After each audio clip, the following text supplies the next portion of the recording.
Hi, to change the language on your Samsung Xpress M2070, firstly, we would need to click on this menu button that you can see on this blue circle at the top.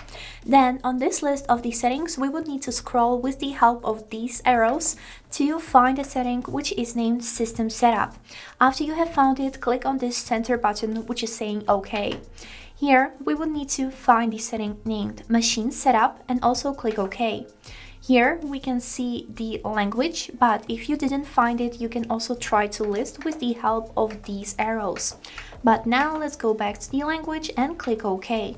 After this, you'll see a list of languages and you would need to find yours also with the help of the same arrow. So we would just need to scroll until you'll see the language that you would like to set on your printer. Now, when you have found it, click on the OK button and this is it. Now we can click back a few times and now your printer has immediately changed its language. That's it. I hope this video was helpful. Thank you for watching.